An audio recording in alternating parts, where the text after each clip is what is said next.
Seine-et-Marne, beaucoup ignorent son existence. Certains en ont déjà entendu parler, d'autres y ont déjà mis les pieds au moins une fois. Mais pour nous, habitants de la Ferté-sous-Jouarre, il est un incontournable. Ce charmant coin forestier est même en dehors de son charme estival, un endroit qui rayonne de par son histoire, son identité, ses secrets.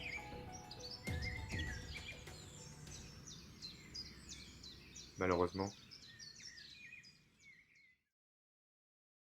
La tempête Ciara balaie Et l'ouest la de l'Europe tempête Denis qui souffle sur et l'ouest de la éviter France. de se rendre en forêt en raison des risques de chute d'arbres. c'est en découvrant les lieux pour ce documentaire que s'est fait le constat imprévu et accablant d'un bois en plein déboisement, à cause des récentes tempêtes l'ayant frappé de plein fouet.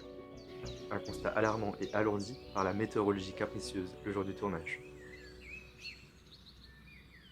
Cependant, arrêtons-nous sur ces lieux, emblématiques et anecdotiques, et admirons à travers cette atmosphère morose et hivernale la beauté de ce lieu, qui sculpte l'identité de la ville sur laquelle elle veille, la Ferté-sous-Jouarre. Pénétrons donc dans ce fantastique endroit, le bois de la Barre.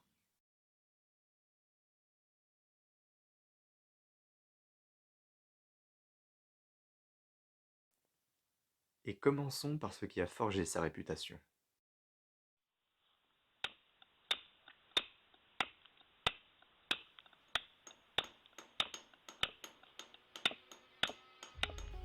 Il y a de cela plus d'un siècle, des dizaines d'hommes téméraires minaient le bois afin d'extraire sa matière première tant convoitée, la pierre meulière.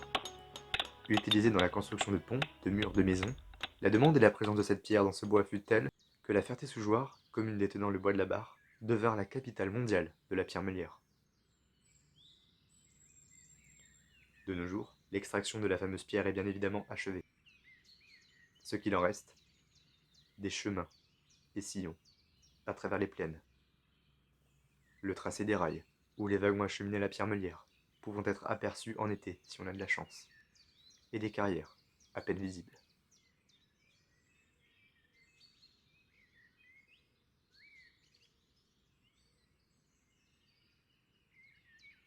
Cependant, personne n'a oublié les meuliers et leur histoire.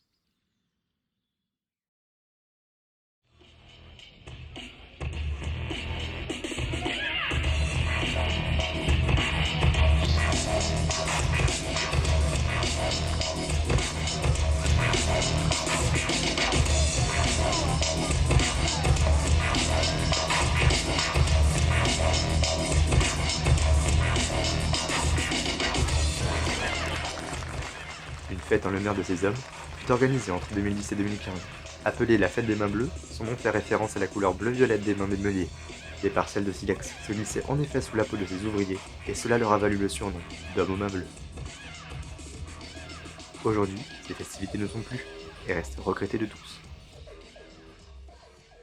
Bien évidemment, le bois de la Barre est aussi un lieu qui possède d'autres histoires et partage beaucoup d'éléments avec de nombreux bois. Ainsi, si on y prête bien attention, nous pouvons voir des barbecues sauvages utilisés par des jeunes, ou encore des cabanes d'enfants, très bien camouflées par la végétation. Tant de vestiges reprenant vie, en été. Nous pouvons également tomber sur des dizaines de trous causés par les obus de la Seconde Guerre mondiale, comme celui-ci.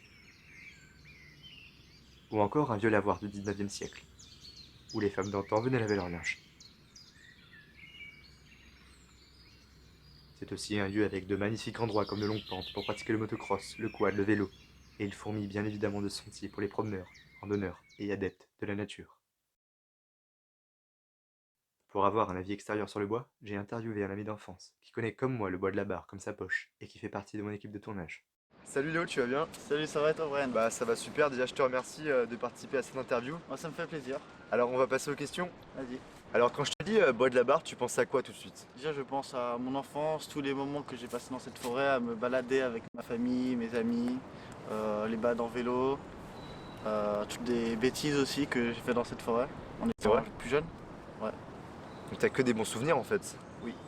C'est vrai, moi je me rappelle aussi, on faisait beaucoup de chasse à l'homme quand on était au collège. Oui, je pensais à ça Tu vois. quand je disais les bêtises, les balades. On faisait des cabanes aussi. Ouais. On faisait des cabanes, c'était hyper bien. Et vraiment, enfin on a passé vraiment beaucoup de temps en fait au sein de cette forêt. Ouais. passait C'est- tous nos après-midi pendant les vacances d'été par exemple. Alors là, tout de suite, j'ai une autre question. C'est quand tu vois le bois de la Barre aujourd'hui, lors du tournage, là, à quoi tu penses en fait? Bah, je vois toute la destruction qu'il y a eu au fur et à mesure des années, parce que quand j'étais petit par exemple je voyais il y avait des constructions par exemple, les escaliers, Escalier, ouais. les panneaux qui ont été détruits, toutes les archives on va dire qui sont plus ou moins détruites. Et en plus, il y a eu 2 tempêtes il y a pas longtemps. Ouais, C'est sûr que. Ouais. la semaine dernière. Alors maintenant, j'ai une dernière question pour toi. Ouais. Tu penses que le bois de la Barre fait partie de l'identité de la ville? Pour moi clairement, parce que c'est avec l'histoire de la forêt, de la ville, enfin les deux pour moi sont liés. La pierre meulière, La pierre meulière, les bombardements, les bombardements guerre. pendant la guerre, oui. pendant la guerre, ouais. Et puis l'histoire des meuniers. Ouais, les meuniers, il y a toujours des promeneurs qui viennent de la Ferté, souvent de la Ferté ou des entours. On est tous venus au moins une fois dans ce bois Ouais. pour apprécier les valeurs en fait de cette forêt, c'est Ouais. vrai. Hein. Et On- représentatif de la ville aussi. C'est vrai. C'est le reflet en fait de l'histoire avec un grand H de la ville Ouais. et aussi avec un petit H parce qu'il y a des histoires singulières au sein de ce bois. C'est vrai Tout que le monde a c'est des anecdotes dans ce bois. à tout le monde sans aucun doute. Malheureusement pour nous tous, le bois de la Barre subit de plein fouet chaque hiver qui passe. Et avec eux leur lot de désastres, comme les tempêtes Ciara et Denis il y a peu. À chaque tempête, la forêt perd petit à petit de sa superbe, à cause du nombre d'arbres qui s'écroulent notamment, soit sur les sentiers, soit sur les vestiges du passé, tels ceux des meuliers. Et le bois de la Barre est le poumon vert de notre ville. Il cache une myriade de faits et secrets, du plus petit au plus grand, des plus anecdotiques au plus historiques. Au-delà de son apparence banale, qui fait de lui un bois à l'égal de tant d'autres, il a forgé l'identité de la ville, et chacun des habitants de la commune de la Ferté-sous-Jouarre possède une part de ce bois en lui. Pour certains, il n'est qu'un bois parmi tant d'autres sur leur passage. Pour nous, il cache notre histoire sous son feuillage. Et c'est pour cela qu'il reste et restera notre héritage.